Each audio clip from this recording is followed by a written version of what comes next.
Assalamualaikum warahmatullahi wabarakatuh.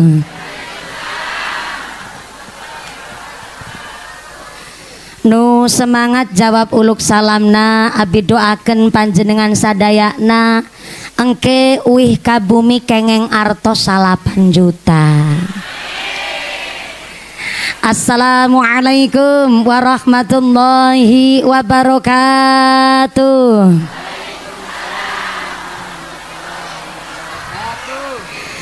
Daun salam, daun jati, nu yang jawab salam, moga-moga reneh deui. Assalamualaikum warahmatullahi wabarakatuh. Bismillahirrahmanirrahim. Alhamdulillahilladzi ja'ala 'aidan li'ibadihil mu'minin. Wassalatu wassalamu ala asrafil anbiya'i wal mursalin wa ala alihi wa ashabihil mujahidin at-tahirin. Allahumma sholli ala sayyidina Muhammadil fatih lima ughliqa wal khatimi lima sabaq nasiril haqqi bil haqq wal hadi ila siratikal mustaqim wa ala alihi haqqa qadrihi wa miqdarihil azim. Amma ba'd. Hadaratal muhtaramin wal mukarramin, para alim, para ulama, para ajengan yang kami hormati dan yang kami muliakan. Wabil akhos nu simpuring hormati panjenenganipun akhinal kiram Bapak Haji Taufik yang kami cadong barokah doana. Wabil akhos kepada Al Ustadz Muspik Anwar yang kami hormati dan yang kami ta'zimi. Wabil akhos kepada Al Ustadz Casim yang kami hormati dan yang kami taati. Wabil akhos kepada akhinal kiram Al Ustadz Fatur Rahman, oke akhinal kiram Al Ustadz Sultani yang kami hormati dan yang kami taati fatwa oge dawuh-dawuhna. Wabil akhos kepada sadayana aparatur pemerintah desa Ciawi. Wabil akhos Bapak Kepala Desa Bapak Indah Risman yang hari ini sedang dirawat di rumah sakit. Moga-moga sabaripun Ibu Kuwu dan keluarga menjadikan Bapak Kepala Desa Bapak Kuwu Indah Risman diberikan sehat walafiat, diangkat segala penyakitnya, diberikan berkah badannya, berkah kepemimpinannya, dan membawa manfaat kemaslahatan. Amin Allahumma. Wabil akhos kepada sahibil walimah, sahibil hajat, nu arepan bayari kita, panjenenganipun Bapak Asep oge Ibu Herlina sak keluargi. Moga-moga Bapak Asep Ibu Herlina sak keluargi diberikan sehat panjang umur, yuswanu manfaat barokah, diberikan mawaddah warahmah wasakinah, sumrambah kepada sadayana para jamaah Allahumma. Wabil akhos pinanganten sunat adik saya Ananda Hamzah Munasik yang alhamdulillah 1 tahun yang lalu telah dikhitankan. Walaupun sunatnya sudah 1 tahun yang lalu, saya menyampaikan selamat menempuh bentuk yang baru. Karena telah dikhitankan, mudah-mudahan adik saya Ananda Hamzah Munasik diberikan jadi anak yang soleh, min ahlil ilmi, min ahlil Quran, min ahlil khair, min ahlil ibadah. Amin Allahumma. Wabil akhos kepada keluarga besar Bapak Rusdi beserta keluarga dan anak cucu, keluarga besar Mbah Nurwandi dari Kubang Pari Reja, Mbah Nurwandi dari Pari Reja dan keluarga yang kami hormati dan yang kami muliakan. Wabil akhos kepada Tanfidiah Surya Nahdlatul Ulama Ranting Ciawi, pimpinan GP Ansor, pimpinan Tanfidiah Surya Nahdlatul Ulama ingkang tansah kaula muliaken. Wabil akhos kepada Majelis Taklim di Desa Ciawi, pimpinan muslimat, pimpinan fatayat, Tak lupa kepada rekan-rekan Banser, rekan Garfa Gadafatayat ingkang kaula banggaaken, Ibnu PPNU Karang Taruna, Ikatan Remaja-Remaji Masjid Musola, santri putra santri putri. Tak lupa kepada Jamiah Maulid Simtuduror yang kami banggakan. Wabil akhos kepada sadayakna para tamu undangan nu duduk calik lemprakan tegebagian senek jajan. Mudah-mudahan tetap kebagian karohmatan, kebagian kaberkahan, kebagian pertolongan. Yang lagi sakit ilang sakite, yang lagi meriang ilang meriange, nu lagi wudunan ilang wudune, nu lagi sakit mata ilang sakite, dikasih sehat walafiat, diberikan ghirah semangat ibadah. Amin Allahumma. Para bapak haji, bu hajah, para calon haji, para calon hajah, hadirin hadirat ma'al muslimin wal muslimat rahimakumullah. Shallu ala Nabi Muhammad. Gusti Allah ndawaken di dalam Al-Qur'an, al-malu wal banun zinatul hayatid dunya. Yang namanya harta, yang namanya anak, zinatul hayatid dunya, perhiasan di alam dunia. Yang namanya orang tua, demi dititipi anak keturunan, sampai bahasa Jawane ora anak di anak-anakna, te aya di aya-ayakeun. Sampai-sampai Bu Eli harus merantau ke Taiwan 6 tahun guys. Ternyata Pak Asep pun sampai kurus kering. Bukan karena tiap hari di sawah, tapi 6 tahun sampai karaten, nganggur nggak dipakai. Ternyata orang tua sampai tak aya di aya-ayakeun. Demi apa? Demi bisa mendidik anak. Kalau orang Jawa bilang ngucapnya sirah kanggo sampean, sampean kanggo sirah. Meme gegeratus keringet banting tulang setengah mati. Soale apa? Namanya orang tua katitipan anak. Jangankan anak pinter ranking hiji, anak sehat wae rasanya seneng, betul? Leres. Apalagi punya anak rajin sholat, ngaji Qur'annya pinter, diomongi orang tua manut. Walah, orang tua bangganya luar biasa. Kenapa? Kok anak harus ngaji didasari dengan agama? Orang tua mah tos nyaho naon. Orang tua hiji bisa ngerawat anak salapan, tapi anak salapan belum tentu bisa ngerawat orang tua hiji. Betul. Ayah orang tua ngerawat anak mengharapkan kapan besarnya, tapi ayah anak ngerawat orang tua lagi mengharapkan kapan. Oh, modelnya orang Ciawi. Tadi saya soalnya dititipin satu wasiat pesan sama Bu Eli Pak Asep. Mumpuni saya minta doanya nih, khusus anak saya yang baru hiji wungkul. Saya tanya, emang Bu Eli kelahiran tahun berapa? 94. Wah, kita seumuran. Saya umur 95, baru nikah kemarin 2 tahun yang lalu. Sekitar 27 April udah mau anniversary. Saya nikah umur 28 tahun, hampir jadi perawan mepet. Seumuran nama Bu Eli. Bu Eli tadi bilang ini anak semata wayang. Saya jawab enggak, bukan semata wayang, anaknya baru 1.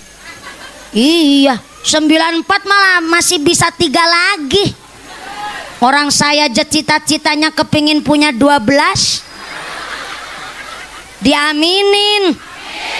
Nah begitu. Dah tua diperintah hamin barang.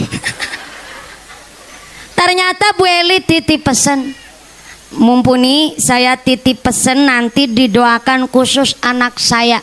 Emang kenapa anaknya? Anak saya kalau ngaji agak malu. Jadi baru jilid 3 aja terkadang ngajinya rada males. Anaknya rada introvert, pemalu, jarang gaul. Jadi saya minta doanya biar anak saya jadi kendel alias berani, mentalnya kuat. Ternyata Bu Eli, Pak Asep, Bapak Ibu sadayana, anak 5 sifatnya 5, anak salapan sifatnya salapan. Jangankan anak kandung kita Bu, orang kelapa satu tundun wae beda-beda sifatna. Aya nu kelapa kiring, kelapa dari, kelapa kopior, kelapa gabuk, parah deui kelapa nu budeg. Eta kelapa. Apalagi barudak. Aya budak nurut, aya budak baung, aya budak goreng. Goreng bakwan. Anak itu sifatnya masing-masing, orang tua kudu paham. Memang kalau anak laki-laki Bu Eli, terkadang dia punya masalah cuman disimpan. Ini rada unik. Si adik saya Ananda Hamzah Munasik, saya tanya cita-citanya jadi apa, belum ngejawab. Saya punya pelancar jawaban, tak sangoni satu sing abang-abang. Masih belum jawab, tak kasih sarung. Tadi saya ngasih sarung. Ya saya ini pengajian walaupun diundang saya kondangan ngarang. Berkah pengantin sunat. Tapi masih belum jawab. Emang Bu Eli, ternyata secara ilmu psikis laki-laki itu kalau mikir 80% pakai logika, 20%-nya pakai perasaan. Itulah kenapa laki-laki kalau ada masalah paling cuman cicing, ente cerita ke orang lain. Itu memang jiwanya laki-laki begitu. Makanya kalau laki-laki kok ayak masalah, paling ambil kunci motor, helman, terus naik sepeda motor, duduk di embung sambil mancing, sambil ngerokok, kelepas, kelepus, cari utangan kemana deui ieu. Kenapa laki-laki nggak gampang cerita? Laki-laki ngerti. Cerita curhat sama istri malah dibentakin, cerita sama tetangga malah dipoyokin. Akhirnya laki-laki kalau jengkel ayak masalah paling cuman diem. Beda sama ibu-ibu sama awewe. Perempuan 80% mikirnya pakai perasaan, 20%-nya pakai logika. Itulah kenapa perempuan kalau aya masalah, walah kayak knalpot bocor. Apa we disampe-sampein. Nah kalau suami ngerti istrinya pamajikana rubiahna, dikira saya tanya ho. Pamajikana rubiana lagi emosi, suami jangan ikut nyatroni. Kalau ikut nyatroni walah bisa habis rumah. Soalnya apa namanya, istri sekali nesu jengkel lagi marah, kok suami malah tanya, "Bu, duit kemarin emang masih ada?" Walah gone jawab ping sewidak rolas. Pak, duit 50 takok-takokna. Ngerti dewek duit 50 zaman saiki serapayu ora laku, Pak. Kayak bocah sekolah jaluk bayaran. Sepatu tas pada bodol barangan aku isin Pak muslimatan celak bedak gincun teng kabeh lagi centek Rafiani malah kayak kondangan, Masya Allah beraba micin uya lengah Jawa entek perentek malah kutangku siji-siji retok rala-rai lengane pedot be sampai turun teles gati kota kondisi ngepe siapa ora. Tuh perempuan. Mulane ini karena Bu Eli baru pulang kemarin Januari awal 2026. Sebenarnya kemarin Mas Asep rada gemukan. Ini baru mau 6 bulan wis kurus kerontang maning ge. Namanya perempuan 80% mikirnya pakai perasaan, 20% pakai logika. Maka kenapa laki-laki itu memang dari sejak kecil kadang mau cerita, mau curhat itu memang rasanya sungkan. Kenapa? Karena memang jiwanya laki-laki. Maka monggo kita jadi orang tua bisa jadi tempat cerita anak-anaknya. Terkadang kita orang tua nggak terlalu memperhatikan, malah akhirnya terlalu mengabaikan ceritane anak. Anak itu macam-macam sifatnya, soalnya terkadang nakal atau tidaknya tergantung lingkungan. Kemarin tetangga saya kejadian soalnya ada budak kelas 2 SD. Ternyata ini budak pingin pindah sekolah, sama orang tuanya nggak boleh. Mau cerita nggak jadi tempat cerita. Akhirnya ada kasus bapak ibunya kehilangan duit. Duitnya itu tiap minggu ternyata mesti kelong. Tahu kelong nggak? Berkurang. Kelong di sini Sunda nyebutnya naon? Sarua. Kelong. Kalau kelong berkurang, kalong mamane kampret, Pak. Kelong. Oh, di sini kalau berkurang kalong. Kelong.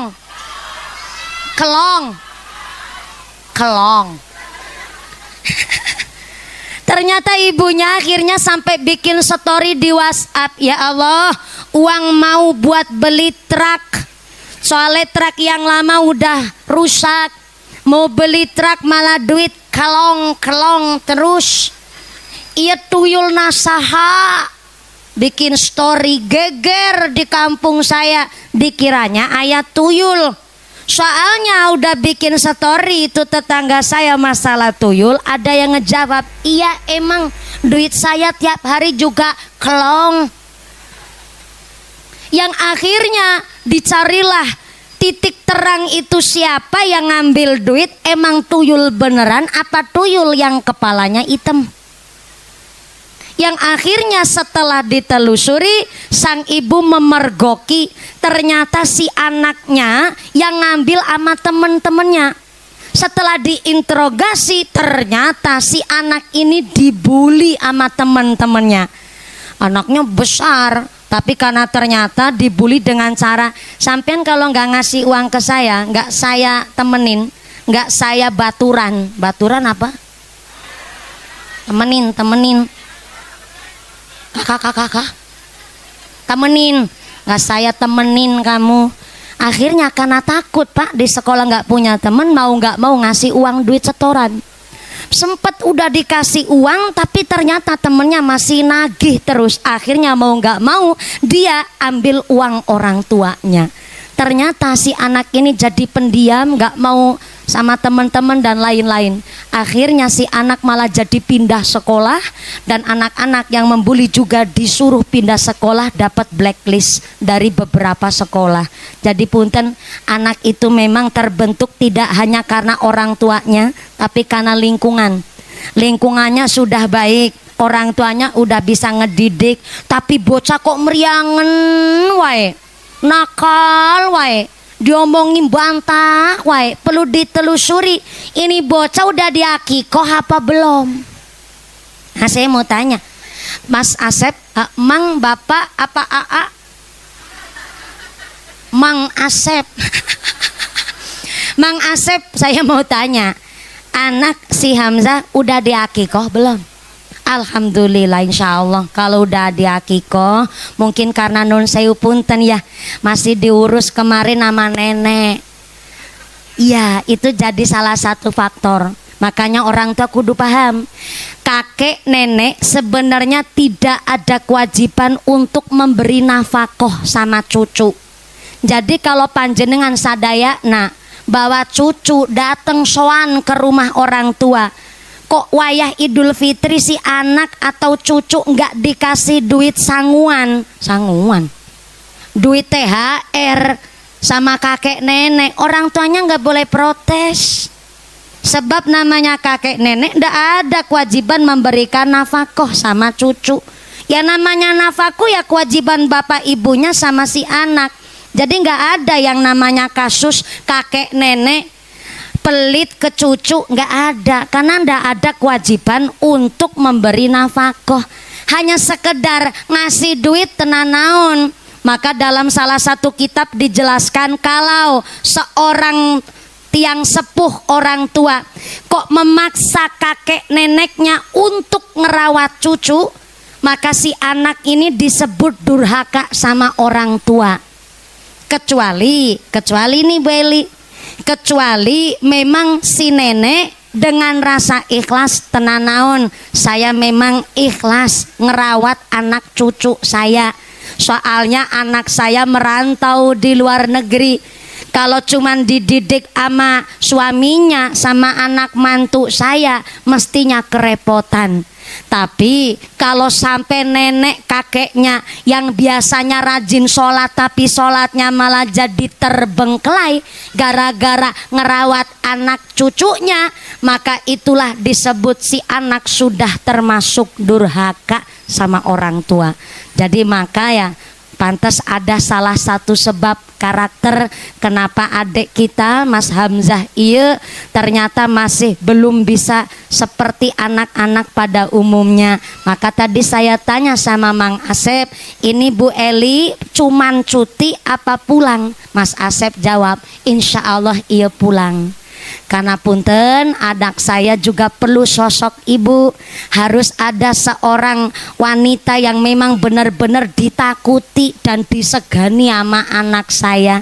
Maka alhamdulillah pulang ya. Mudah-mudahan Bu Eli diberikan sehat, bisa jadi contoh apik teladan kanggo anak-anak KB. Amin Allahumma shollu ala Nabi Muhammad. La ilaha illallah al-malikul haqul mubin Muhammadur Rasulullah shadiqul wa'dil amin. La ilaha illallah al-malikul haqul mubin Muhammadur Rasulullah shadiqul wa'dil amin. La ilaha illallah al-malikul haqul mubin Muhammadur Rasulullah shadiqul wa'dil amin. Sepisan deui. La ilaha illallah al-malikul haqul mubin Muhammadur Rasulullah shadiqul wa'dil amin. Mikul dhuwur mendem jero iku kabeh karepe wong tuwa. Mula ibu oke bapak kudu sae anggon dadi contoh. Mikul dhuwur mendem jero iku kabeh karepe wong tuwa. Mula ibu oke bapak kudu sae anggon dadi contoh. La ilaha illallah al-malikul haqul mubin Muhammadur Rasulullah shadiqul wa'dil amin. Sekali deui. La ilaha illallah al-malikul haqul mubin Muhammadur Rasulullah shadiqul wa'dil amin. Amin. Shollu ala Nabi Muhammad. Iya, kalau ngajina semangat begini sampai yang hadir sekitar 1250 setengah. Kira-kira ngajinya mau yang sebentar apa nu lama? Lama itu kira-kira sampai jam sabaraha? Kah? Sampai jam 5? Masya Allah, saya naik jam 2 lebih 10 menit tadi. Kalau selesainya jam 5 berarti sholat asarnya setengah 6. Sholat asarnya setengah genep. Oh, kebiasanya orang Ciawi. Kalau sholat asar setengah genep, ya mudah-mudahan sampai puna acara lancar barokah. Teteh Ipah tolong disawer dulu grup rebananya, soalnya ngiring sampai jam 5 sore. Grup rebana dari mana ya? Oh, Parireja, desanya Mang Asep sama Mbah Nurwandi. Mana nih Mbah Nurwandi? Lagi nemenin Mbah Rosid, karena hari ini Mbah Rosid lagi kurang sehat. Didoakan sadayana mudah-mudahan Mbah Rosid diberikan panjang yuswana, barokah umurna, memberikan manfaat barokah kangge kita sadayana. Amin Allahumma. Kembali deui. Jadi yang namanya orang tua kudu tahu ketika anaknya disuruh ngaji, orang tuanya ikut ngaji. Anaknya disuruh mondok, orang tuanya ikut mondok. Enggak ikut mondok ke pesantren.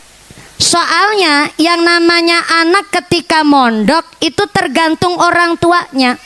Walaupun si anak di pesantren, tapi kok orang tuanya punten kurang tirakatnya, gak mendoakan si anak. Bahkan walaupun si anaknya mondok di pesantren, tapi orang tuanya ngebiayain anak dari hasil mindahin patok tetangga, ngerolas na duit, manak na duit, ngerentenin duit. Gak bisa tuh membentuk anak soleh-soleha walaupun si anak di pesantren. Soalnya apa yang dimakan oleh anak itu mempengaruhi sifat karakter si anak. Maka saya ambil contoh dari pondok pesantren Tegal Rejo, Magelang, Jawa Tengah. Allahu yarham al-mahfurlah, Mbah Khudori pernah mengatakan kepada anak-anaknya, Nduk, di sini apa ya? Nok. Nah, anak wadon nok. Oh, jadi kalau awewe dipanggilnya nok. Kalau laki-laki, anak laki-laki, what? Oh, otong. Otong. Otong. Ya. Tong asal kata dari otong. Nok asal kata dari senok. Nok apa senok? Nok. Oke. Nok, tong. Mbah Khudori bilang ke anak-anaknya, tong, nok. Pondok pesantren kita katitipan banyak santri. Maka besok kalau Idul Adha ada orang yang mau menitipkan lembu, nitipin sapi, kambing embe buat disembelih Idul Adha. Sementara itu sapi embe nak kasihkan saja ke tetangga desa yang masih belum ayah hewan kurbana. Anak-anak tanya, loh kenapa dikasihkan ke orang pak? Wong kita santri banyak. Orang niatnya kurban di sini kan juga ngalap barokah tabarukan. Ternyata Mbah Khudori ngejawab, iya niatna nusae yang pada nyembelih kurban di desa kita, di pondok kita niatnya buat tabarukan. Tapi kita kan nggak tahu itu orang beli lembu, beli sapi dari duit apa. Mas saya tanya, sampean beli kambing ini dari duit apaan? Sampean kerja apaan? Walaupun pantas tapi kurang sopan.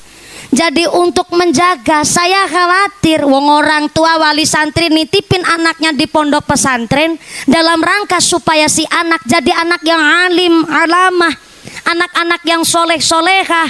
Masa saya kasih makanan dari barang yang syubhat, barang yang remang-remang?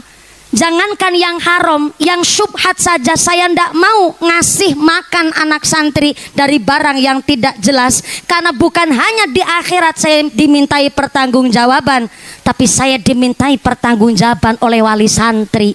yang tujuannya di sini niatnya ngaji supaya jadi anak soleh solehah, tapi kok saya ngasih makanan yang kurang halal bahkan syubhat ataupun haram, saya nggak mau. Sekelas pondok pesantren salaf, hati-hati pisan kalau ngasih makan sama anak santri.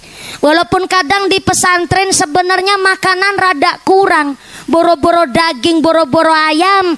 Ya namanya di pesantren mah cuman selobor, cacakan sawi, cacakan kangkung. Makanya kalau orang tua nitipin anak di pesantren, dikiranya itu kayak tega banget ninggalin anak nanggone pondok.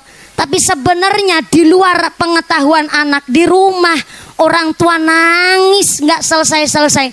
Habis maghrib mesti ngucap, ya Allah, eta budak na abi urip apa ora ya. Lagi neng omah, bocah ora dicaweti ora cawetan, mangan ora disuapin ora gelem mangan, ora enggak mau tuang. Lah malah nang pondok malah timpani cacakan kangkung. Ya Allah, moga-moga anak saya di pondok pesantren bisa kerasan ngilmune manfaat barokah. Giliran orang tua sambangan, tahu sambangan nggak? Apa ya? Nengok-nengok anak. Di Sunda nyebutnya naon?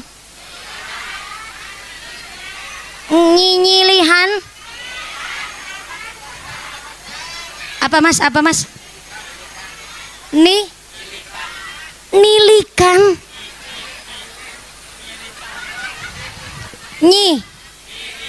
Nyilikan. Oh, nyilikan. Saya akhirnya dapat kosakata baru. Indonesia ada 720 bahasa yang berbeda. Masih provinsi Jawa Tengah aja kita bahasanya udah macem-macem. Walaupun Cilacap ada bagian yang Sunda, tapi saya Cilacapnya bagian ujung timur, udah deket Banyumas. Kalau yang Cilacap Sunda mah Karangpucung, Daya Luhur, Wanareja, itu aja yang bagian gunung, perbatasan Salem, Bantar Kawung sama Kabupaten Brebes. Jadi saya baru nyaho. Kalau sambangan di pesantren di sini nyebutnya nyilikan. Nyilikan. Giliran orang tua nyilikan ke budak barudak nang pesantren, eyalah kaget orang tuana.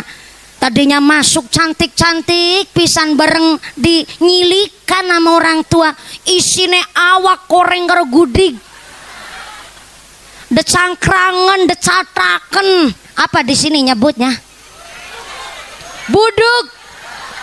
Budugan. Tapi ternyata ada obat yang mujarab untuk santri budugan. Kenapa sih santri harus budugan? Apa karena pesantrennya kotor? Apa pesantrennya tidak bersih dan tidak steril? Ternyata walaupun pesantren modern apapun, memang anak santri itu rata-rata budugan. Terkadang maaf, alat mandi anak dipinjem sama temen yang nun sewunya nggak tahu, tanpa seizin anak kita bisa jadi. Yang kedua, punten, anak santri kobudugan ini dalam rangka tirakatnya anak supaya ilmunya tambah manfaat, supaya apa, perjuangannya itu ada. Makanya kalau kemarin di Nusa Tenggara Barat sempat ada peraturan anak sekolah wajib berangkat jam 5 pagi setelah sholat subuh. Ternyata nggak efektif. Kenapa nggak efektif? Karena bukan santri. Kalau santri nggak usah ditanya. Jangankan berangkat sekolah jam 5, jam 3 subuh tos bangun dalam rangka sholat tahajud, sholat malam, sampai Quranan, sampai subuh. Habis sholat subuh setoran hafalan. Coba bayangin bu, udah setoran hafalan, otaknya jalan, budugan. Ulah gua telek kemurunyak nek orang Cilacap bilang mah. Dan itu tidak bisa dilakukan oleh yang bukan santri. Jadi santri hebat apa ente? Hebat, tepuk tangan dong buat santri seluruh Indonesia. Makanya jangan macam-macam sama santri. Ketika santri ditanyain, emang besok cita-citanya jadi apa? Kalau udah punya istri mau dikasih makan apa? Dikasih makan kitab kuning. Punten maaf, santri di pesantren tidak hanya ngaji kitab, tapi oleh sang kiai diajari masalah kehidupan sehari-hari, nyambut gawe, kerja. Sampai di pesantren aja ada ekstrakurikuler, ada caranya di pawon, di awuhan. Naon. Awuh. Kakak. Kawuh. Awuk. Tungku perdapuran. Kak. Hawu. Baru kali ini ceramah harus pakai tenaga dalam. Hawu. Makanya kalau santri tos mukim udah selesai ngaji, dia terjun ke masyarakat, jadi imam masjid oke. Jadi penghulu oke.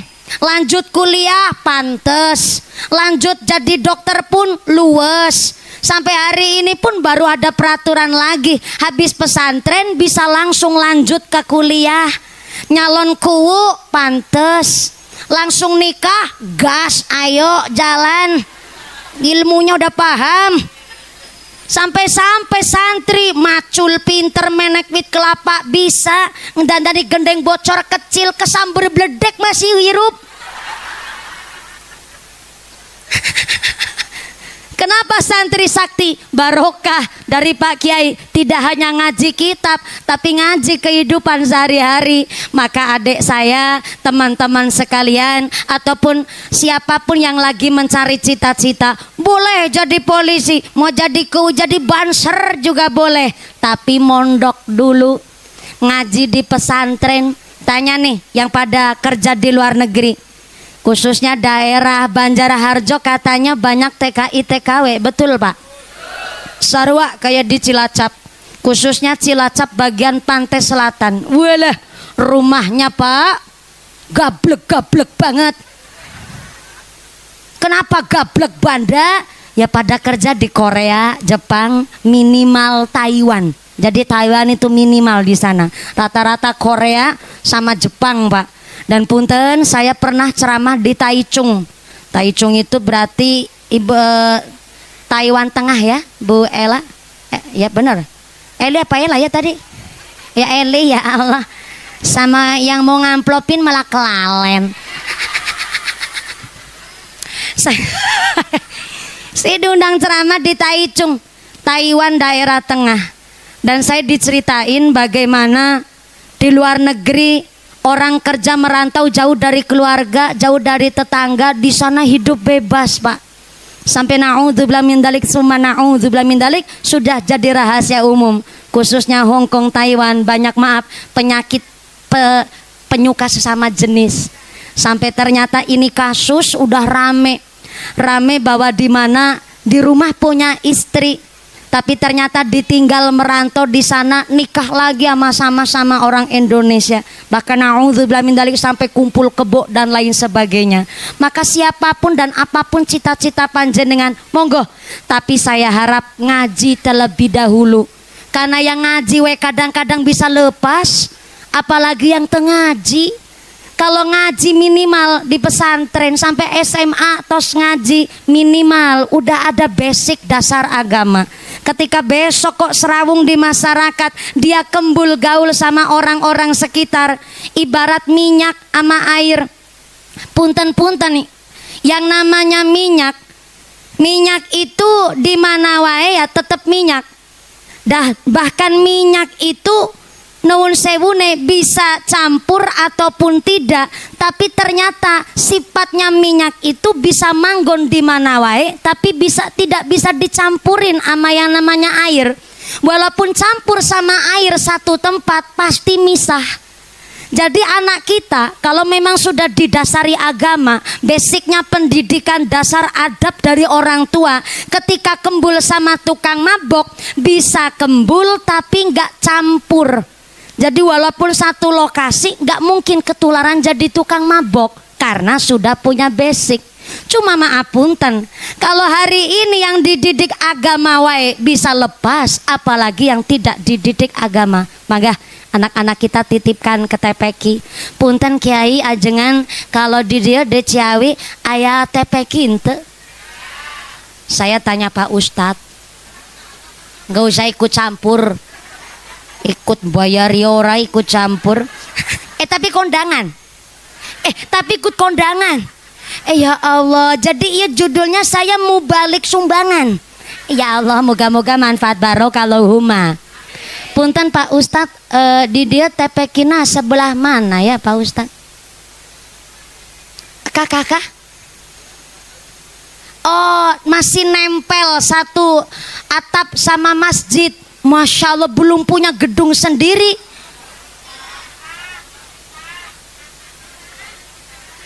Oh, di belakangnya. Ya, alhamdulillah. Berarti anak-anak ibu udah pada ngaji. Tos ngaji. Alhamdulillah. Anak kita ngaji di TPQ di madrasah, orang tuanya disuruh bayar ente. Disuruh bayar? Memang kudune. Lah iya, sekolah wae jenengan mampu ngebayarin anak, sampai les kursus dibayarin. Les renang diantar, karate oke. Kenapa ngaji mintanya gratisan? Dikira kiai nggak butuh duit? Anak-anak kita ngaji di TPQ di Ciawi 1 bulan disuruh bayar berapa orang tua nak? Kakak 15 20.000 1 bulan. Bentar. Ibu-ibu tadi jawab berapa? 150.000 sebulan. Oh, yang kiroati. Oh ya, sini metodenya yang kiroati. Oh, nggak pasti. Oh, ada masing-masing ya. Mahal banget ya kiroati ya. Yang rame di tempat saya di Cilacap Yan Bua. Kalau di Temanggung ada yang kiroati. Di Tegal punya metode sendiri namanya Asyifa, yang 4 jilid langsung bisa baca Quran. Ya memang orang tua memang perlu milih, dan itu hak orang tua. Kata kitab Ta'limul Muta'alim, ketika anaknya mau mondok ngaji sekolah di mana, hak prerogatif orang tua untuk memilih.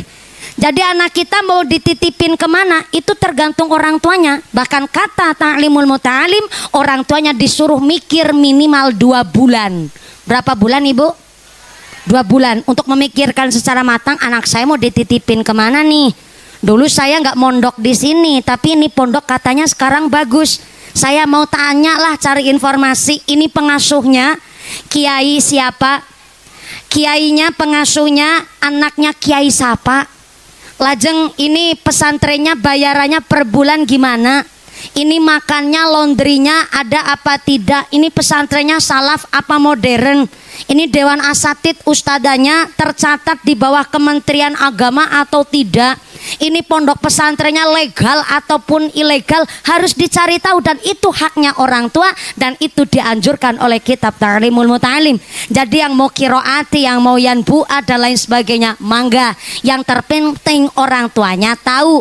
Kalau anak kita ngaji di TPQ Ciawi yang masih nempel ke masjid 1 bulan, sabaraha ibu bayarna? 20.000. Murah apa murah? Murah apa murah? Enteng apa enteng? Enteng. Coba bapak-bapak rokok sehari berapa bungkus pak? Berapa bungkus? 2 bungkus. Ya Allah, kayak sepur wae ora udud. Paling murah sekarang rokok merek naon pak? Merek naon? Bio. Rokok bio sebungkus hargana sabaraha? 20.000 kali 2 bungkus berarti 40.000. Oh, satu bungkus 10.000. Oke, 1 bungkus 10.000 berarti 1 hari 2 bungkus 20.000.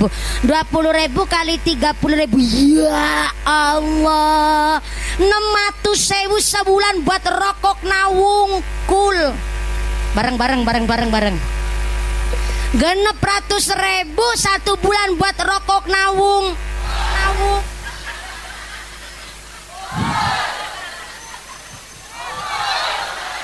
Jangan keburu, belum sampai bawah udah kalkul. Itu rokok bio 1 bulan 600.000 buat rokok nawungkul. Tapi anak-anak disuruh ngaji di TPQ 1 bulan disuruh bayar 20.000, nunggaknya genep bulan.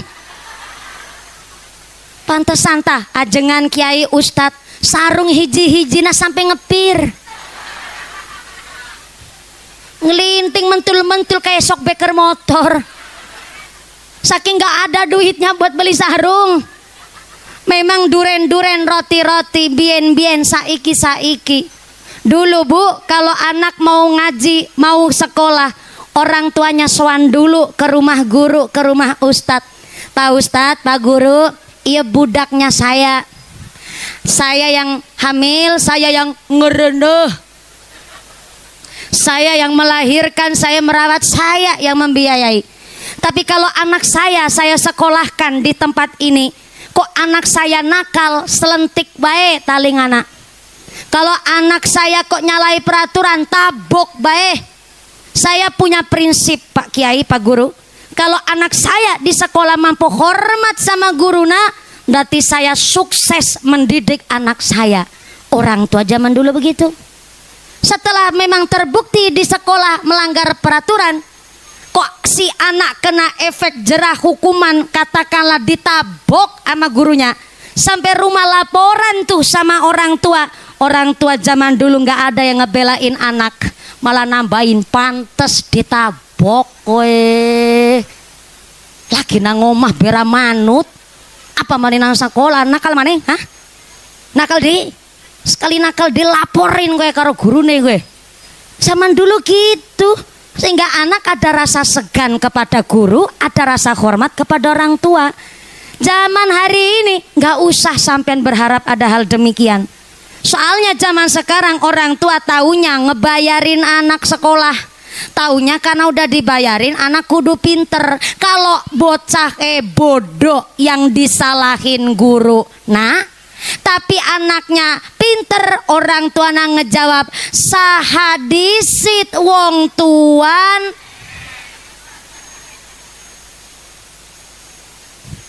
Keadaan zaman sekarang Pak begitu.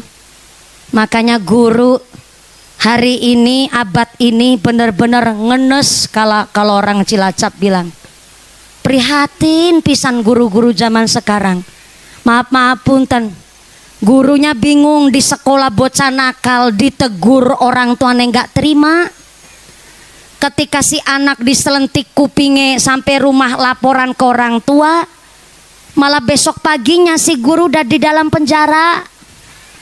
Kemarin tuh di Demak, Jawa Tengah, ada seorang guru TPQ, si anaknya ini di sekolah nakal pisan, udah ditegur bolak-balik, tapi si anak masih nakal, ngerusuhin sama teman-teman yang lain, yang akhirnya itu bocah ditabok lah sama sang guru. Ternyata orang tuanya nggak terima, malah nuntut gurunya bayar 25 juta rupiah. Rame tuh sempet geger daerah Demak dan sempat viral. Maka punten ya, hari ini orang tua kudu ngerti Bu, lagi orang tua ngedidik anak kandung wae kadang-kadang sampai habis kesabaran. Tanya tuh sama Bu Eli,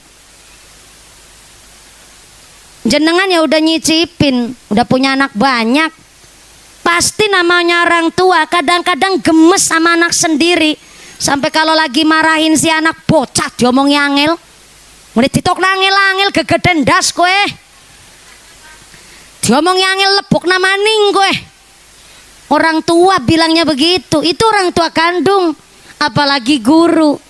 Makanya kalau guru mau nabok bukan anak sorangan, nggak ditabok bocah sembarangan. Orang tua hari ini bingung apalagi seorang guru. Padahal guru TPQ nggak usah ditanya bayarannya sabaraha. Guru honorer wae 1 bulan 400.000. Guru TK 1 bulan cuman 200.000. Kebetulan saya punya TK. TK saya berada di Cilacap. Saya tahu sendiri Bu, walah namanya guru TK. Bayangin, bocah dudu anaknya dewek bukan anak sorangan. Nakal gak karu-karuan. Saya pernah diundang ceramah soalnya suruh nyeramain anak-anak TK. taman kanak-kanak. Kalau ini kan taman kaplak-kaplak. Beda. Saya baru salam di depan anak-anak TK, Bu. Baru salam, ya Allah, bocah barudak nu pecicilan wae. Pecicilan ki apa ya bahasa Sundanya? Apa takilan bae, Bu. Petakilan wae. Baru salam, ada yang rebutan wadah wedang tumbler, ana sing jambak-jambakan, ada yang salto sambil kayang jajal. Saya bilang kan sama gurunya, Bu Guru, gimana saya mau ceramah orang pada petakilan kayak gitu, ceramai. Coba ini anak-anak dikondusifkan dulu. Bu Guru maju ke depan saya, langsung ambil alih keadaan. Anak-anak, dengarkan ibu ya. Sikap anak soleh dep cicing kabeh, Bu. Saya ngebatin pawange gimana. Bayangin anak-anak TK di sekolah nangis, yang ngediemin ya guruna. Anaknya pinter, yang menjadikan pinter ya guruna. Sampai-sampai anak pipis di sekolah yang nyebokin guruna. Oh, 1 bulan 200.000. Boro-boro buat beli seragam guru, Bu. Buat nongkrong-nongkrong di warung aja nggak ada duit. Makanya guru hari ini wah benar-benar prihatin. Kalau begitu kabarnya Pak, guru disuruh sabar wae. Bareng bisa daftar P3K, baru diangkat P3K, besoknya udah pensiun. Lah begitu kok ternyata tukang nyuci ompreng MBG 1 bulan 3 juta. Saya sebenarnya kemarin diingetin nama suami saya, Dek, kalau ceramah udah nggak usah ngebahas ngeritik masalah MBG. Kunaon? Soalnya kita ngeritik pun ya nggak didengar sama pemerintah sana. Dan kalau sampean terus-terusan ngeritik MBG, dikiranya nggak seneng sama pemerintah, malah nanti jadi mau balik dicekal malah. Jadi nggak boleh ceramah. Sebenarnya saya nggak pernah yang namanya membenci pemerintah, cuma ngeritik MBG itu karena saya secara pribadi kebetulan suami punya pondok pesantren dan sekaligus SMP. Guru honorer itu bener-bener kasih karunya pisan. Tahun ini guru tuh karunya pisan.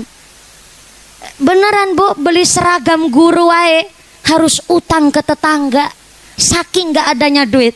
Saya kadang kalau lihat sepatunya guru aja gemes banget. Sepatu tanpa mengsol-mengsol, Bu, sepatu. Saya mikir, ya Allah, MBG itu program baik, tapi harus dikaji ulang.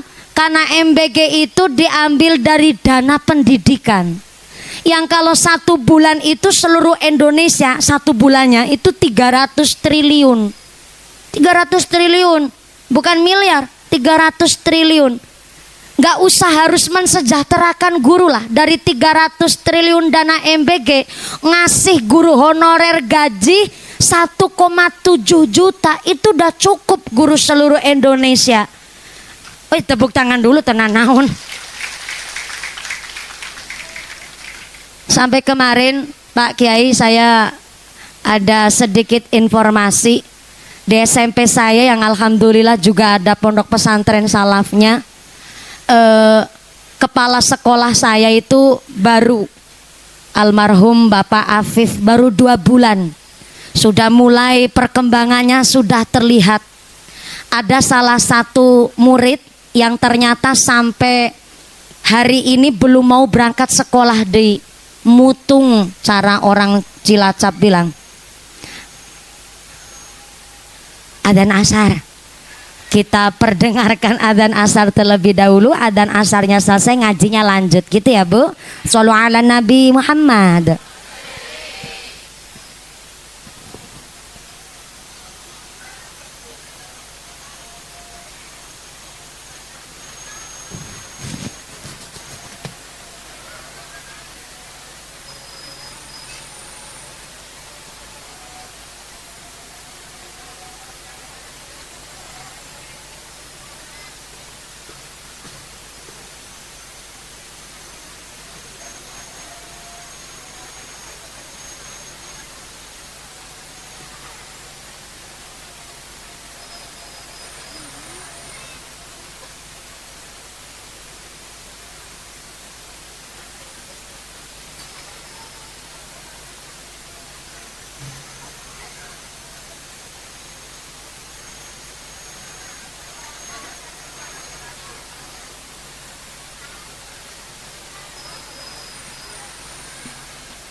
Bapak Ibu hadirin hadirat ma'al muslimin wal muslimat rahimakumullah. Alhamdulillah kita sadayana masih diberikan umur sampai asar hari ini.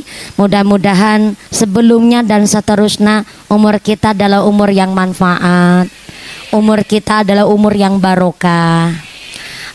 Gusti Allah dawakan inna sholata kanat alal mu'minina kitabam mauquta. Sholat adalah kewajiban setiap mukmin yang telah ditentukan waktunya. Ngajinya wajib, sholatnya wajib. Kata kitab Sulamu Taufik, kalau menjalankan ibadah wajib tapi menyepelekan ibadah wajib yang lain, kata kitab Sulamu Taufik, itu namanya murtad khofi. Apa itu murtad khofi? Setengah imannya itu rusak karena ngelakonin ibadah wajib tapi nyepelein ibadah wajib yang lain. Contoh, utang puasa Ramadan tahun 2025 belum diqodho, sampai sengaja masuk ke Ramadan tahun kemarin ini, kok puasa yang qodho tahun kemarin belum disarutang, belum diqodho, itu namanya termasuk murtad khofi. Karena ngelakonin puasa yang sekarang tapi utang puasa yang tahun kemarin disepelein. Itu kata kitab Sulamu Taufik, murtad khofi, setengah imannya itu rusak. Maka hari ini wajib ngaji itu wajib, sholatnya juga wajib, tapi ngelakonin wajib nyepelein wajib niku ya salah. Mula monggo panjenengan sadayana sekarang niat sholat asar di dalam hati ayeuna mangga.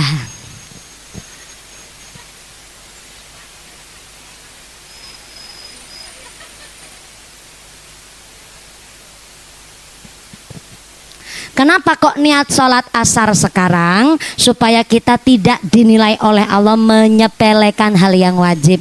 Oke, kalau uih ka bumi, panjenengan masih keringatan, duduk sebentar ngilangin keringat, terus ambil wudhu, langsung melaksanakan sholat asar, supaya kita tidak dinilai menyepelekan hal yang wajib. Moga-moga duduk kita hari ini membawa manfaat, segala dosa-dosa kita dihampura. Amin Allahumma.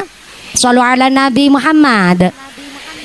Lanjut di kemarin kepala sekolahnya SMP kami itu berangkat menuju ke rumah si anak yang sampai hari ini belum mau berangkat sekolah, padahal udah kelas 9 SMP, bentar lagi mau ujian. Bagus banget tuh kepala sekolah, sampai mau jemput bola, si anak gak berangkat sekolah, mau dibujuk. Dia berangkat sama istrinya naik sepeda motor habis isya dari rumah. Niatnya mau ke sekolah dulu, ke kantor ambil berkas. Ternyata perjalanan dari rumah menuju ke SMP paling cuman jarak sekitar 3 sampai 5 km, nggak ada malah. Ternyata di perjalanan karena malam hari penerangannya kurang alias jalan-jalan di tempat itu ndak ada penerangan. Ternyata ada jalan rusak, terus ini sepeda motornya oleng, jatuhlah ke selokan. Padahal itu jatuhnya nggak ada luka luar, tapi ternyata langsung dibawa ke rumah sakit, divonis ada pembengkakan darah di otak, harus dioperasi, operasi besar. Dan ternyata kejadian kecelakaan Sabtu kemarin dan Selasa kemarin meninggal dunia. Saya sempat bilang sama beberapa pejabat setempat, sampai saya menghubungi DPR RI, salah satunya saya telepon, tolong saya minta ini jalannya diperbaiki, minimal ada penerangan. Saya bilang kayak gitu. Ternyata ada pejabat yang menjawab, punten, dana APBN APBD itu dipotong sekarang, efisiensi anggaran. Jadi ternyata sampai buat bangun jalan wae Pak, dipangkas uangnya untuk MBG itu tadi. Sebenarnya MBG program baik, 15.000 sampai tangan ibu-ibu di rumah tangga mah bisa beli kangkung, tahu, sak telur-telurnya. Ya enggak Bu? Tapi ternyata MBG program baik cuma sampai perut anak kita, itu terlalu banyak tangan-tangan celutak, tangan-tangan tukang kutil, tangan-tangan tukang sunat. Yang harusnya dapat kangkung tahu minimal telur sampai perut anak kita cuman keripik tempe 3 biji. Begitu. Saya nggak benci sama pemerintah dan saya yakin program MBG tahun berikutnya selanjutnya akan bagus. Cuma punten harus dikaji ulang. Mulane saya menyuarakan ini bukan karena bencinya saya ke pemerintah, tidak. Tapi saya di pihak guru, saestu Bu. Guru nggak diperhatikan sampai jalan bae bosok ora didandani. Jalan butut. Bukan jalan desa, jalan yang macam-macam minta tanggung jawab pemerintah. Dahlah, sekarang kita orang dusun, orang kampung, tinggal berpikir bagaimana masyarakat menolong masyarakat. Kalau kiranya guru terlalu diabaikan, mari kita masyarakat estu menjaga guru dengan cara apa? Anak dari rumah dididik dengan baik, punya akhlak, punya adab, kasih tahu, hormat sama guru. Biar guru pun juga nun sewune segan kepada orang tuanya, sebab orang tuanya telah mendidik akhlak adab nusae kepada anak-anaknya. Titipkan ke TPQ, titipkan ke pondok pesantren sesuai anjuran kita, pilih pondok pesantren paling baik. Silakan anak dititipkan ke TPQ pilihan orang tua. Mudah-mudahan kita sebagai orang tua mampu melaksanakan tugas-tugas kita sebagai wali santri. Amin Allahumma. Shallu ala Nabi Muhammad. Kalau anak sudah dititipin ke pondok, diberikan rizki yang halal, tinggal ditirakatin.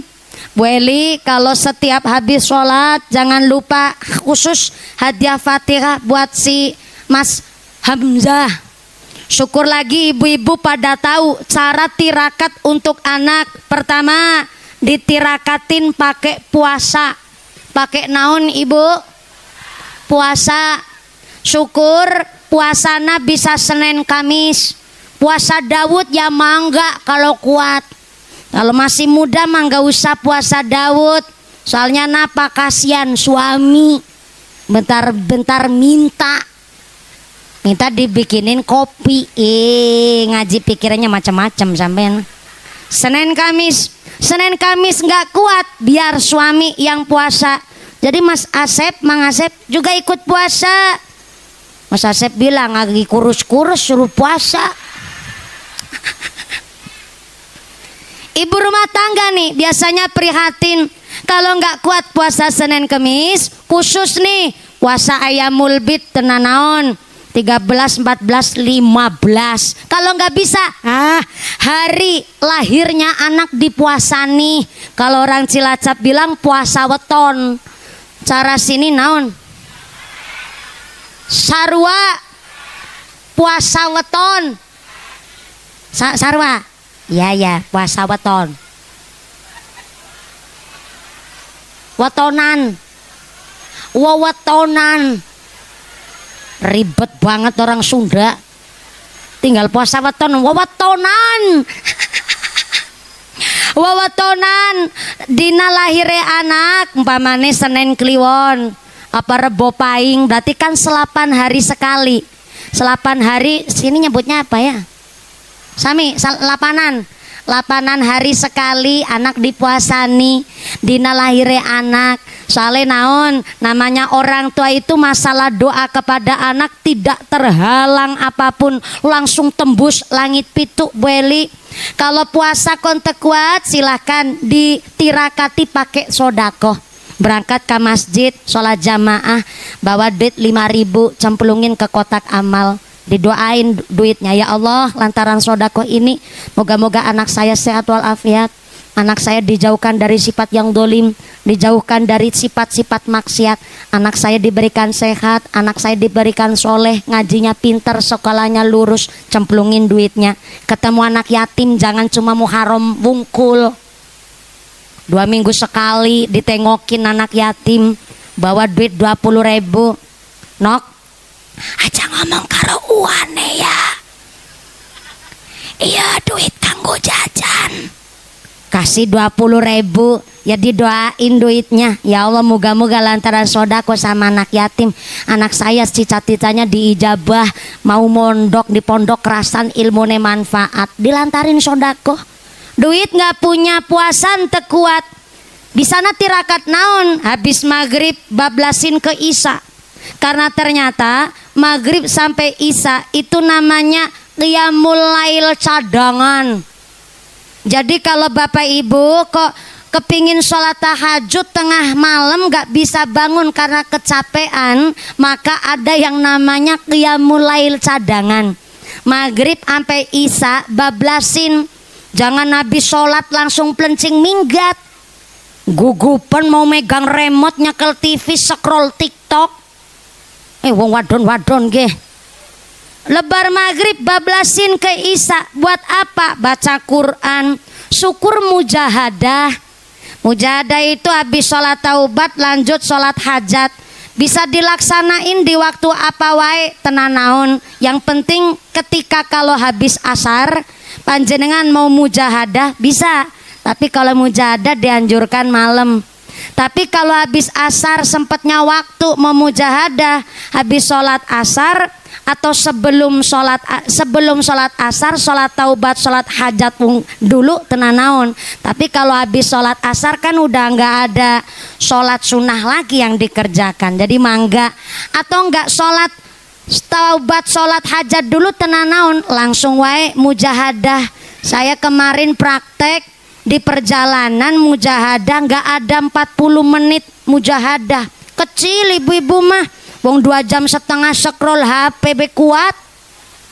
Mujahadah paling cuman 40 menit bu, sebentar. Khusus nih buat anak-anak apalagi yang punya hajat, dibablasin mujahadah. Mujahadah belum bisa, saya punya ijazah nih. Kalau habis sholat maghrib nama anak disebut bin binti saha, nanti dihadain Fatihah 41 kali. Bocah opat 41 kalian, nggak ada setengah jam, ya paling 1 jam 30 menit lah. Bentar itu 41 kali hadiah Fatihah. 41 kali nggak kuat, ya udah 21 kali tenanaon. 21 kali ente kuat, ya 11 kali tenanaon. 11 kali nggak kuat, ya udahlah 7 kali wae tenanaon. 7 kali nggak kuat, ya udah 3 kali tenanaon. 3 kali entah aya waktu, ya karep-karepmu. Masa cuman hadiah Fatihah hajat teu kuat ditirakatin. Maka kula panjenengan sadaya, nah kepingin punya anak soleh-solehah, orang tuanya memberikan pendidikan yang berkualitas, membiayai, plus orang tua kerso mau nirakatin anak. Alhamdulillah hari ini adik saya tidak hanya sekedar atas syakur keluarga besar Bapak Asep Ibu Herlina, ternyata Ananda Hamzah Munasik 1 tahun yang lalu pas kelas 1 SD telah melaksanakan khitan. Kanjeng Nabi Daud di dalam riwayat hadis At-Tirmidzi, khamsun minal fitrati, sunnah kebersihan itu ada 5 macam. Pertama al-khitanu, khitan, sepit. Yang kedua al-istihdadu, maaf, memotong bulu ketiak. Yang ketiga memotong kuku. Yang keempat memotong kumis. Dan yang kelima memotong bulu kemaluan. Maaf ya punten, saya tidak dalam rangka ngomong vulgar, saru, kotor, kasar ente. Ini mudah-mudahan jadi ilmu ya bu ya. Itu bulu-bulu itu durasi waktu dibersihin, dipotong, dirapiin, dicukur sebelum 40 hari sekali. Kalau lebih dari 40 hari belum dipotong, waduh, kayak alas roban ibu. Ternyata jin setan paling seneng manggon di tempat nu kotor. Nah makanya terkadang ada wong kok kesetanan wae, mungkin wulu nih durung diketok.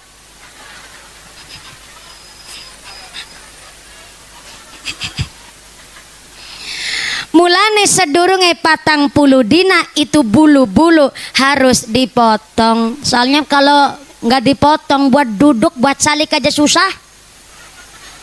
Angel. Maka 40 hari sebelumnya itu bulu diterbiasakan, dirapihin. Malah direbonding. Ya nggak usah nggak. Disemoting barang, dipotong, dirapin itu bulu-bulu, kecuali khitan gak bisa 40 hari sekali dipotong. Kalau khitan 40 hari sekali wadah pandes. Tahu pandes ente? Pudes, pundes. Karena khitan itu ternyata adalah yang mengajarkan khitan pertama adalah Nabi Ibrahim alaihi salam. Kalau Kanjeng Nabi memang ternyata khitannya sebelum Kanjeng Nabi miji lahir ke alam dunia. Jadi Kanjeng Nabi maaf lahir itu sudah dalam keadaan berkhitan. Khitannya dari sejak di dalam kandungan. Masya Allah, panutan kita luar biasa. Tapi manusia yang pertama kali melaksanakan khitan adalah Nabi Ibrahim alaihi salam. Dan ternyata tujuan khitan pertama membersihkan najis supaya sholatnya jadi sah. Yang kedua untuk dalam rangka kesehatan. Maka khitan itu adalah memotong kulit kulup, membersihkan najis di area kulit kulupna. Nabi Ibrahim melaksanakan khitan diriwayatkan ada yang menyebut sekitar umur 80-an tahun. Ada yang nyebut umur 83, ada yang menyebutkan 86. Tapi pada intinya pas Nabi Ibrahim sekitar umur 80 tahun. Riwayatnya dulu ketika Nabi Ibrahim alaihissalam menikah usia 36 tahun dengan seorang perempuan cantik dari suku Babilonia namanya Siti Saroh. Wah, cantiknya luar biasa, gede dhuwur, lencir kuning, irung embangin, meripaten belalak, kulitnya putih, bening, langsing, glowing, dan ternyata sampai bola matanya warnanya biru. Suku Babilonia terkenal bola matanya warnanya biru. 11-12 sama bola matanya ibu-ibu Ciawi. Cuma kalau di Babilonia biru, di sini hijau kalau udah lihat duit.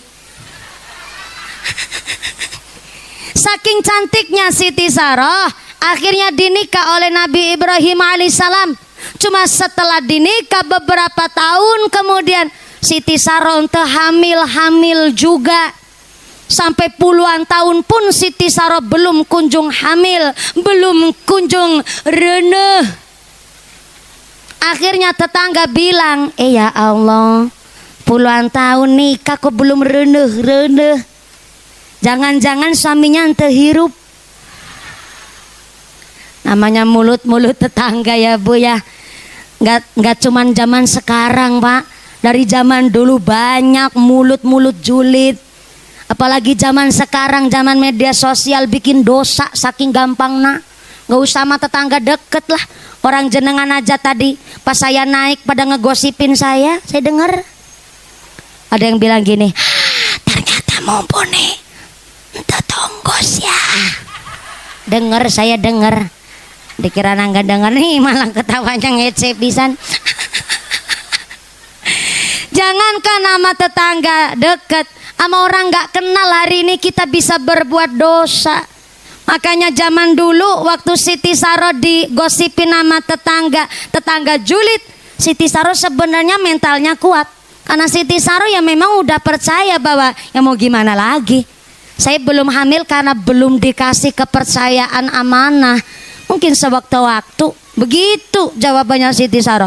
Tapi karena julidnya tetangga, akhirnya Siti Saroh punya pikiran begini dan disampaikan kepada Nabi Ibrahim. Siti Saroh bilang, Aa apa? Siapa ya kalau manggil sini mah? Aa Ibrahim. Saya mah yakin kalau Allah akan ngasih saya keturunan rezeki anak. Tapi punten sudah puluhan tahun berlalu, Mungkin Allah akan menitipkan rezeki anak bukan dari rahim saya, tapi mungkin dari rahim orang yang dipilih. Maksudnya gimana? Gini loh Pak, saya yakin saya ketitipan anak, tapi kok udah puluhan tahun saya belum diberikan hamil. Maka saya izinkan kepada Bapak, mangga cari istri deui. Ternyata Nabi Ibrahim disuruh oleh Siti Saroh untuk cari istri lagi. Akhirnya Nabi Ibrahim kaget tapi campur seneng. Hah, betulan iya? Oh. Tapi ayah syaratnya Pak. Ayah syaratnya Bu? Ayah lah. Syaratnya naon Ibu? Syaratnya Bapak boleh nikah deui cari madu, tapi yang mencarikan istri kedua saya sendiri, Siti Saroh. Wih, mantep apa mantep? Zaman sekarang 1001 ada perempuan istri model begitu. Malah gak ada. Kata siapa gak ada? Ayah, cuma jarang. Kemarin di adik saya di Indosiar, namanya Neng Mas dari Purwakarta, Karawang. Neng Mas dari Karawang, lulusan Pondok Pesantren Jombang, Jawa Timur, ikut aksi berarti tahun 2000, sekitar 2015-2016. Dia memutuskan nikah gasik umur 19 tahun. Ternyata setelah nikah, dia dinikah oleh seorang tokoh ulama, Kiai Kondang di daerah Ciamis, dan kiai muda, punya pesantren, punya perusahaan. Mantep banget pokoknya. Setelah nikah beberapa tahun kemudian dikasih anak, anaknya langsung 2. Setelah dikasih anak, tapi Neng Mas ini bilang sama suaminya, saya tiap hari mulang santri di pondok, sampean yang ngurus pondok, ngurus perusahaan. Saya kok khawatir sampean gak ada yang ngerawat. Saya khawatir saya kurang memuaskan jenengan, saya kurang ngerawat jenengan. Maka silahkan sampean mau cari istri deui tenanaun, akan saya antar ke Jombang. Saya punya banyak teman santri. Dikiranya cuman bercanda, ternyata betulan diantarlah ke Jombang, dinikahkan sama temannya. Jadi si Neng Mas jadi istri pertama, temennya jadi madu. Itu kejadian Bu, zaman sekarang. Tapi punten, saya kan terus cerita sama ibu saya. Pas dulu saya cerita begini, mak, ibu tahu ceritanya si Neng Mas? Ibu saya bilang, shh, aja banter-banter. Emang kenapa, mak? Saya takut bapak denger. Emang kalau denger kenapa? Walau mumpudi. Sampai orang ngerti. Mau bengi tadi malam ibu ngimpi. Ngimpi naon mak? Kayak dramatis banget soalnya. Ibu ngimpi, di dalam mimpi nih ibu bapak ngeboncengin wong wadon. Saya kaget dong, ya Allah, siapa gue wong wadon embuh? Orang ngerti wong jero ngimpi. Lah terus atiku rasanya kayak disobek-sobek. Atiku rasanya kayak diobong, dibakar pakai api. Saya jawab, kan cuma mimpi mak. Ibu saya ngejawab lagi, oh kue ra ngerti rasanya, hatiku rasanya kayak disobek-sobek rasanya. Padahal cuma mimpi. Lah pagi harinya itu ibu saya ngebikinin kopi buat bapak saya. Pas disandingin ke depan bapak saya, ibu saya tanya, Pak, itu tadi malam awewe saha? Bapak saya gelagapan bingung. Wong wadon awewe siapa? Maksudmu? Aku mau pergi ibi. Sampean ngeboncengin awewe lah iku awewe deh saha? Bapak saya ngejawab, ya mbung ke sing ngimpi takon aku.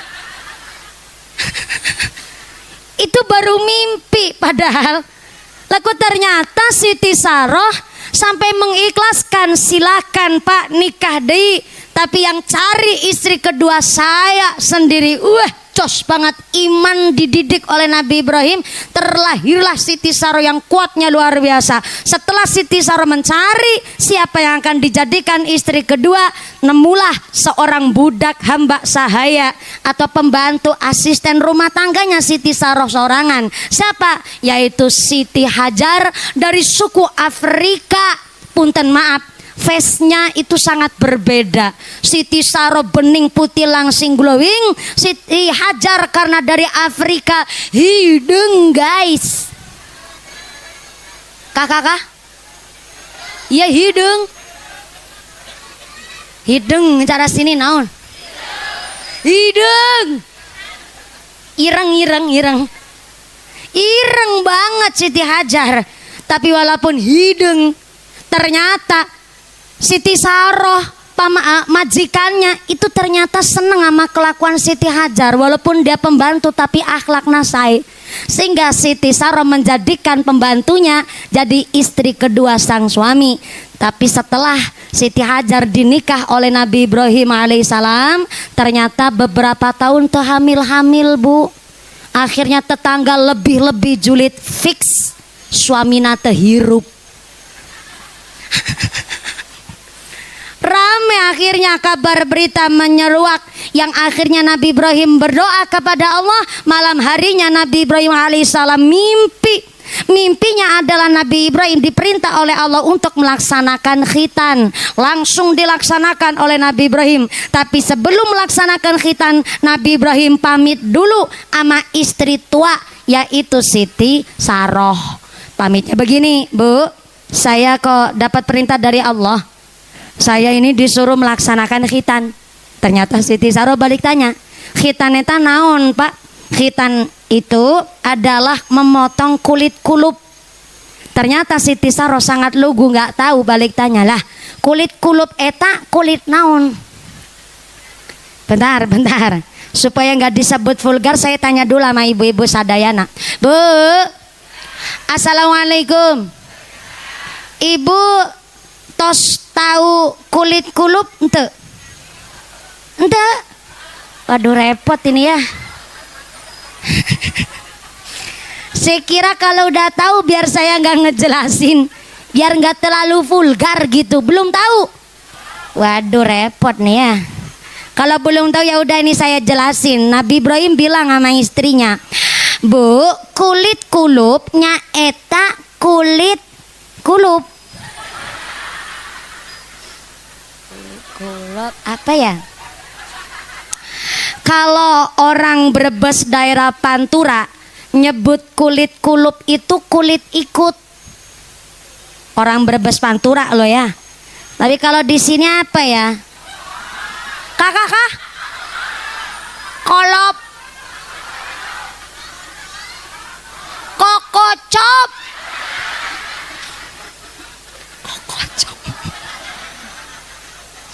Kokocop. Hah? Benar, kokocop. Oke, kokocop. Oke, terima kasih atas informasinya. Karena jenengan udah ngasih tahu sama saya, nanti amplopnya saya bagi 2. Ibu amplopnya saya isina. Makasih. Kokocop. Oke. Nabi Ibrahim bilang sama Siti Saroh, Bu, kulit kulupnya eta kulit kokocop. Karena Siti Saroh bukan orang Sunda, balik tanya, kulit kokocop kulit naon? Kulit kokocopnya eta kulit kulup. Kulit kemaluan wong lanang tapi berada di pucuknya, betul ya? Di sini nyebutnya kokocop. Akhirnya secara detail Nabi Ibrahim menjelaskan kepada Siti Saroh. Akhirnya Siti Saroh paham. Oh ya paham. Jadi kulit kokocop nya eta kulit pucuk kemaluane wong lanang. Lah terus mau dibagaimanain itu Pak? Itu kulit kokocop mau saya potong supaya hilang najisnya. Motongnya pakai naon? Pakai gaman. Akhirnya Siti Saroh ngucap astagfirullahaladzim, saya ente setuju.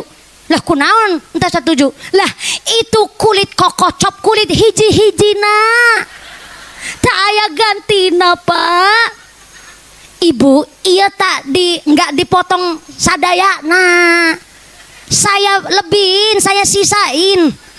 Insya Allah sisanya masih agak panjang. Ya, kan tadi saya udah bilang kan. Sampai nggak tahu kulit kulup, ternyata kulit kokocop. Jadi agak vulgar dikit lah, tapi mudah-mudahan jadi ilmu. Akhirnya Siti Sarah tetap nggak setuju. Akhirnya diam-diam Siti Sarah ngumpetin segala senjata tajam di rumah. Aya pesok, aya lading, aya gunting, aya kampak, diumpetin kabeh lah pokoknya. Yang namanya khawatir kulit hiji-hijina mau dipotong. Padahal udah dijelasin mau disisain, tetap nggak percaya. Akhirnya setelah Siti Sarah lengah, diam-diam Nabi Ibrahim mencari gaman. Pesok dicari teu aya, kampak dicari teu aya, gunting juga kosong di rumah. Akhirnya Nabi Ibrahim setelah ngelongok-longok longan, tahu longan teu? Di bawah amben kolong-kolong kokolong. Gara-gara kokocop jadi kokolong. Setelah nengok kolong bawah kasur, ternyata Nabi Ibrahim nemu kampak. Gimana lagi, cuman kampak wungkul layakna. Yang lain itu pada diumpetin. Akhirnya bawa kampak, Nabi Ibrahim berangkat ke tengah hutan. Sampai di tengah hutan Nabi Ibrahim lihat aya batu besar. Setelah lihat batu besar, Nabi Ibrahim terus manjat itu batu besar, ketapel. Sampailah di atas batu, maaf punten ya rada vulgar. Nabi Ibrahim langsung melorotin celana, terus duduk di atas batu. Maaf punten ya, manucu cakrawane Nabi Ibrahim disupit, langsung ditaruh di atas batu klawer. Sampean ketawa ngetawain naon? Klawerna ngaji pikirannya jangan macem-macem. Kan umur 80 tahun lebih waktu itu. Nikahnya sama Siti Hajar itu udah ngumur, udah usia. Dan khitannya itu sekitar umur 86 tahun. Ya wajar kalau habis langsung ditaruh klawer. Habis ditaruh di atas batu, Nabi Ibrahim megang kampak. Nabi Ibrahim berdoa, Bismillahirrahmanirrahim. Tak pendelo copot helmna Nabi Ibrahim. Ternyata Nabi Ibrahim merasakan sakit yang sungguh luar biasa. Tanpa dibius, tanpa alat medis, tanpa bantuan sapa-sapa tak aya. Cuman sorangan, pakai kampak di dek. Iya Allah, iya sakit pisan iya. Tapi kan sambil jumbul-jumbul. Tahu jumbul-jumbul? Mencolot. Saking sakitnya nggak pakai bius. Kalau zaman sekarang mah gampang, tinggal milih si anak mau pakai laser, mau pakai PMS. Bahkan untuk anak-anak yang maaf berkebutuhan khusus itu ada yang namanya sunat hipnotis. Karena kalau anak yang maaf usia SLB tapi udah balik, mau dihitan terkadang rada susah. Jadi harus dihipnotis dulu. Tapi kalau buat anak yang tidak berkebutuhan khusus ya nggak usah harus dihipnotis. Kecuali ada fobia takut berlebihan boleh, karena untuk alternatif. Tapi kalau anak yang buat anak yang sehat ya nggak usah hipnotis, karena darah itu sebagai saksi si anak ini telah dikhitankan. Lah Nabi Ibrahim pakai kampak. Iya. Sambil mumbul-mumbul saking sakitnya. Akhirnya Gusti Allah ngutus malaikat Jibril supaya ngobatin Nabi Ibrahim alaihissalam. Setelah diobatin ternyata atas izin Allah langsung sembuh seketika itu juga. Akhirnya Nabi Ibrahim waktu sembuh langsung pulang ke rumah. Sampai rumah maaf tengah malam, karena udah bentuknya baru. Nabi Ibrahim itu kepingin ngereyen. Ngereyen apa ya bahasa sini ya? Nyoba kepingin nyoba, tapi maapunten nyobanya sama istri kedua, istri muda nyaeta Siti Hajar. Setelah dijajal ternyata Siti Hajar istri kedua kaget, karena kan pamitnya sama istri pertama pas mau khitan. Nah ternyata istri kedua yang dicoba. Akhirnya istri kedua kaget, tanya alamat Nabi Ibrahim. Ayang embeb, namanya istri muda ya agak centil dikit memang. Ayang embeb punten ya, ini kok nggak kayak biasanya ya. Emang kenapa? Ini tumbenan kok kerasa makles gitu. Walah ya Allah. Saya lupa nggak ngasih tahu. Saya cuman cerita sama Ibunda Siti Saroh. Saya lupa nggak cerita sama kamu. Bisa nih sampean kerasa makles, jalaran aku udah ngelakonin khitan. Khitan itu motong kulit kokocop. Jadi karena kulit kokocopnya sudah dibuang, jadi sampean kerasa makles. Oh, ya. Akhirnya Siti Hajar cerita-cerita sama saudara-saudara perempuannya. Akhirnya saudara-saudara perempuannya ikut melaksanakan yang apa dilaksanakan oleh Nabi Ibrahim dengan cerita ke suaminya. Jadi suami dari saudara perempuannya Siti Saroh, suaminya pada khitan kabeh. Jadi tekan saprene. Beberapa bulan kemudian Siti Hajar alhamdulillah bisa langsung hamil. Diceritakan di riwayat Nabi Ibrahim punya anak pertama dari istri kedua kurang lebih ketika Nabi Ibrahim berusia 87 tahun. Dan ternyata lahirlah seorang anak laki-laki bernama Nabi Ismail alaihis salam. Kemudian istri pertama gimana nasibnya? Kan sudah mempertaruhkan jiwa raga sampai suaminya disuruh nikah. Di apa balasan dari Allah? Ternyata ketika Nabi Ibrahim sudah berusia 100 tahun, Siti Saroh istri pertama bisa hamil. Jadi ketika punya anak pertama setelah khitan itu 86-87 tahun. Anak pertama dari istri kedua. Tapi ternyata setelah Nabi Ibrahim berusia 100 tahun, Siti Saroh bisa hamil. Berarti nunggunya udah puluhan tahun. Lahirlah dari Siti Saroh seorang nabi namanya Nabi Ishak alaihis salam. Sempat Siti Saroh itu ngucap sama Allah, ya Allah, saya bersyukur tanpa henti-hentinya, saya bersyukur karena saya alhamdulillah langsung dikasih momongan. Tapi punten, saya ini udah ngumur wanita tua. Kalau saya melahirkan, apakah saya masih punya tenaga? Maka ya Allah, paringono doyo kekuatan kangge kula supaya saya bisa melahirkan dengan sehat dan selamat. Ternyata Allah Maha Adil, Siti Saroh istri pertama juga bisa hamil, alhamdulillah. Sampai hari inilah jadi riwayat, karena ternyata manusia yang pertama kali melaksanakan khitan adalah Nabi Ibrahim alaihi salam. Sunnah kebersihanipun Kanjeng Nabi Muhammad sallallahu alaihi wasallam. Ya alhamdulillah adik saya Ananda Hamzah udah lagi beli cilot ini mah di kamar siap. Adik saya Dek Hamzah sudah melaksanakan khitan 1 tahun yang lalu. Panjenengan hadir di sini dimintai barokah doa. Mudah-mudahan Ananda Hamzah munasik karena telah dikhitankan jadi anak yang soleh, min ahlil ilmi, min ahlil Quran, min ahlil khair, min ahlil ibadah, mendem jeron junjung dur karot yang sepah. Amin Allahumma. Alhamdulillah. Ngomong-ngomong sekarang tos jam sabar yuk. Jam tilu. Jam tilu waktu Indonesia Ciawi. Jadi kalau di Ciawi jam 6 mundur. Berarti orang Ciawi pinter. Iya, pinter ngibulin. Ternyata jam 4 kurang 1/4. Ya Allah. Ngajinya tos lama tapi ente kerasa. Gimana mau kerasa orang ngajinya sambil merem? Kok kerasa? Ternyata tos jam 4 kurang 1/4. Tadi saya naik jam 2 lebih 10 menit. Ya Allah ngajinya tos lama, alhamdulillah. Iya keluarga besar Bapak Asep hatur nuhun pisan kepada panjenengan sadayana. Kersat calik saaya-aya. Calikna cuman lemprakan malah calik praktis. Bokonge ngelemprak sukune atis. Jadi hapunten pisan teu kebagian snack pula.